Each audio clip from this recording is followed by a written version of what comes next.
Vilafranca en Comú organitza un cicle de converses per abordar temes d'interès com l'habitatge, el transport i la mobilitat o la salut, amb la voluntat de compartir opinions i recollir experiències al respecte.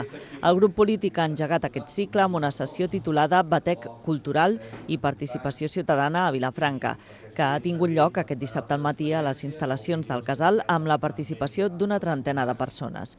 Els i les participants han estat convocats per Vilafranca en Comú pel seu paper vinculat a la cultura, tant a Vilafranca com a la resta del Penedès, i han compartit els seus projectes i iniciatives, tant els que funcionen com els que per un motiu o un altre no han reeixit o no han pogut tenir continuïtat. Per tant, la idea és prendre nota també de les mancances i els dèficits que hi ha a nivell d'accés als espais municipals, als espais públics, als recursos i sobretot en la diversitat de públics, no? Perquè una de les sensacions que tenim moltes vegades és que el que es fa a Vilafranca més des de la institució queda reduït a un petit nombre i grup socioeconòmic molt determinat, no? Per tant, reflexionar també entre tots i totes què és el que fa a vegades que la cultura es visqui d'una manera tan gregària.